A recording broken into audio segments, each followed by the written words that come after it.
মাত্র জবা ফুল ফুটেছে। এর যা দাম, 20 টাকা দিয়ে 2খানা বিট হয়েছে। লঙ্কা দিতে ভুলে গেছিলাম। ফেসবুকে ইউটিউবে এতই আমলকির ভাইরাল আচারটা দেখছি।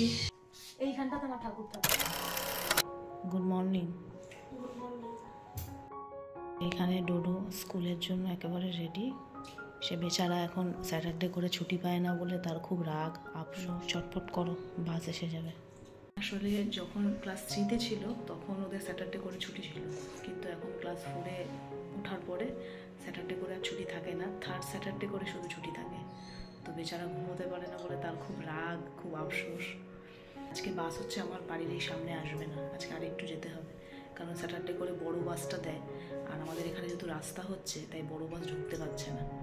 ঠিক আছে, চলুন আবার পরে। হাই, আমি মহুয়া, আর আমার নতুন একটি ব্লগে আপনাদের স্বাগত। সকাল থেকে উঠেই তো ঘরের কাজে লেগে পড়েছি, আর আজকে একটু তাড়াও আছে, তাই এখন চটপট করে গিয়ে আগে ব্রেকফাস্টটা রেডি করব, তারপরে ঘরের সমস্ত কাজ করব। তো ব্লগটা আপনার। আর এইদিকে অবস্থা দেখুন, সারা গাছে একটা মাত্র ফুল ফুটেছে, আর ফুলই নেই। এখন শীতকাল তো, তাই এখন গাছে একদমই ফুল নেই, একটা মাত্র জবা ফুল। 2 দিন হলো এখানে ধনে ছিটিয়ে দিয়েছিলাম, ধনে পাতা গাছ হবে, তো চলুন একটু জল দিয়ে দিই।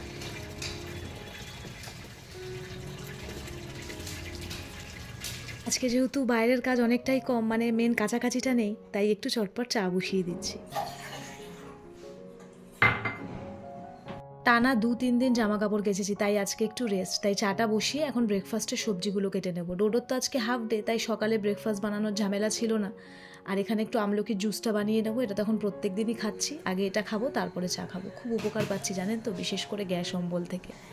তো চাটা বসিয়ে দিয়ে এখন চাটা করে রেখে দেবো, আর এখন চটপট করে এখানে সবজিগুলো কেটে নেব। আজকে বিট গাজরের তরকারি বানাবো, শীতে এটা বলতে কেন জানি না এই তরকারিটা অজয়ের আর ডোডো খেতে এত পছন্দ করে, তাই একদিন বাদে বাদে এই শীতে আমার ঘরে এই সবজিটা বানানো হবে। রুটির সাথে একদম দিলে ওদের আর কিচ্ছু চাই না। করেছিলাম তরকারি করব, একটু শিম কুমড়ো নিয়ে আসো, বেগুন একটা নিয়েছি। বিটের যা দাম, 20 টাকা দিয়ে 2খানা বিট হয়েছে। বাবা, শিম কুমড়ো, কড়াইশুঁটি, বাঁধাকপি। চলুন, আমি ওদিকে তরকারিটা বসিয়ে দিয়েছি, আর অজয়কেও বাজারে পাঠিয়ে দিয়েছি যা যা লাগবে। এখন চটপট করে চাটা খেয়ে নেব।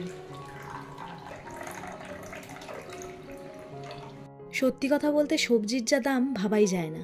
সকালে যেহেতু একটু তাড়া ছিল আর অজয়ও ঘুমাচ্ছিল, তাই দেওরকে 20টা টাকা দিয়ে বলেছিলাম বিট আনার জন্য।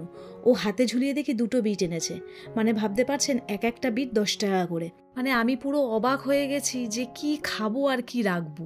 লঙ্কা দিতে ভুলে গেছিলাম, তাড়াতাড়ি ছোটা। তো এখন এই আচারটা রোদ্দুরে দিয়ে আসি।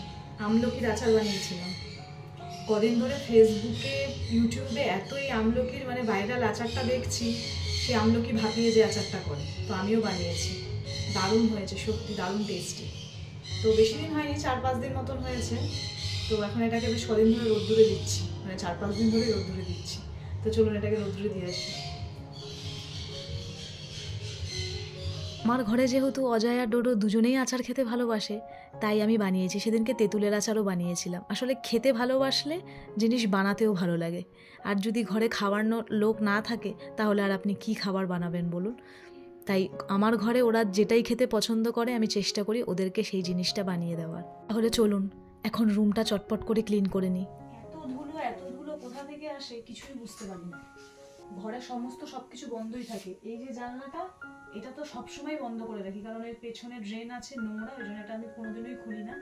আর এই যে জানলাটা, এটা তো ভেতরে আমার ঠাকুর ঘর, ঠাকুর আছে ভেতরে, কারণ আমার তো আর এই ঘরে এখানে ঠাকুর রাখা ছাড়া আর কোনো অপশন নেই। আর এটা বক্স টাইপের আছে, ঠাকুর এখানে সেপারেট থাকে, তো কিছু করার নেই, এখানে আমাকে এখন নিরুপায় হয়েই রাখতে হয়। আর পাশে যে একটা রুম আছে, পাশের ওই রুমটা তো বলতে গেলে হচ্ছে তোমার স্টোর রুম টাইপেরই, গোডাউন, যার মধ্যে ক্যাটারিং এর সমস্ত বাসনপত্র থাকে। শুধু একটা ছোট্ট চৌকি পাতা রয়েছে, যেখানে এখন রিসেন্টলি আমার দেওর এসে শুয়ে, রিসেন্ট বলবো না, ওই 1 বছর মতো, কারণ ও আগে শ্বশুর শাশুড়ির সাথে ফ্ল্যাটেই থাকতো, ওখানেই শুতো। কিন্তু কি হয়, আমাদের যত ক্যাটারিং এর বিজনেস, তো ওরকম ভোরের দিকে তো অনেক সময় উঠতে হয়, কাজের অনেক রকম প্রেশার থাকে, তাই জন্য এখন এখানেই শুয়ে। তো জাস্ট ওই একটা চৌকি পাতা রয়েছে, আর এই একটা ঘরেই আমার সমস্ত কিছু। কিন্তু মেন কথা হচ্ছে সমস্ত কিছু বন্ধ থাকে, ইভেন আমি যখন কিচেনে কাজ করি তখন আমি এই ঘরের যে দরজাটা সেটা বন্ধ করে রাখি, কিন্তু তাও কোথা থেকে যে ধুলো ঢুকে যায় ঘরের মধ্যে বুঝতে পারি। এইখানটাতে আমার ঠাকুর থাকে, তো কোনো অপশন নেই, এটা একদম পুরো সেপারেট থাকে জায়গাটা, তো ওই জন্য এখানটাতেই ঠাকুরটা রাখি। হ্যাঁ, একটা ঘর ঠিকই, আর ঘরটাও ভাড়ার, কিন্তু কখনো আমি সেইটা মনে করি না, জানেন তো। ঘরটা ভাড়ার হতে পারে কিন্তু সংসারটা তো আমার। তাই আমার এই ছোট্ট সংসারটাকে, এই একটা ঘরকেই আমি একদম আমার মতন, মনের মতন করে আমি সব সময় সাজিয়ে গুছিয়ে রাখি। কারণ আমি মনে করি আমি যে জায়গাটাতে থাকবো, সেই জায়গাটা বড় হোক বা ছোট হোক, সেইটা আমার সম্পূর্ণ নিজের জায়গা, আর সেটাকে সবসময় নিজের মতন করে গড়ে তুলতে হয়। আমি এই ভাড়া বাড়িতে আসার পরে কখনোই এইটা মনে ভাবিনি যে এইটা ভাড়ার ঘর, এইটা আমি নোংরা করে রাখবো, বাইরেটা আমি নোংরা করে রাখবো, কারণ আমি তো এখানে ভাড়া থাকি, এটা আমার নিজের নয়, এটা আমি কখনোই মনে রাখিনি। এই ভাড়া বাড়িতে আসার পরেই আমাদের নতুন সংসারের সূচনা হয়। নতুন করে সংসার পেতেছি আমরা এই ভাড়া বাড়িতেই, কারণ আগে তো সব একসাথে থাকতাম। তাই যতদিন এইখানে থাকবো, এইটাই আমার সংসার, এইটাই আমার বাড়ি, আর এটাই আমার জগৎ। কারণ নিজের ভাবলেই সেই জায়গাটাতে সব সময় নিজের মতো করে থাকা যায়। ওইদিকে সবজিটা বসিয়ে দিয়ে এইদিকে আমার কয়েকটা মশলাপাতি খালি হয়ে গেছিলো, তাই কৌটোগুলো পরিষ্কার করে নিয়েছিলাম, তাই এখন ঢেলে নিচ্ছি। আর ডাল ভাত সমস্ত কিছু হয়ে গেছে, খাবার সময় শুধু পাঁপড়টা ভাজবো। আর আজকে একটু শ্বশুরবাড়িতে ডাল সবজি পাঠাবো, তাই জন্যও একটু তাড়াতাড়ি রয়েছে। আর এইদিকে শীতের প্রথম কমলালেবু এসছে আমার বাড়িতে, মানে আমার ভীষণ পছন্দের শীতকালের একটা প্রিয় ফল, প্রচণ্ড পছন্দ করি খেতে। আর আনতে না আনতেই আমার অলরেডি দুটো খাওয়াও হয়ে গেছে। তো যাই হোক, রান্নাবান্না এখানে আমার অলমোস্ট হয়েই এসেছে। এখন চটপট করে রান্নাঘরের সমস্ত কাজগুলো সেরে নেব। আসলে সত্যি কথা বলতে আমার তো প্রথমত কোনো হেল্পিং হ্যান্ড নেই, তারপরে শীতের বেলা, তাই সকাল থেকে না চেষ্টা করি কাজগুলো খুব তাড়াতাড়ি শেষ করে ফেলার, মানে কতক্ষণে কাজ শেষ করব আর বিছানায় গিয়ে একটু বিশ্রাম নেব। তাহলে আজকের ভিডিওটা এই পর্যন্তই থাক। খুব তাড়াতাড়ি দেখা করবো আপনাদের সঙ্গে নতুন অন্য একটা ভিডিও নিয়ে। ততক্ষণের জন্য আপনারা সবাই ভালো থাকবেন, সুস্থ থাকবেন আর নিজেদের খেয়াল রাখবেন।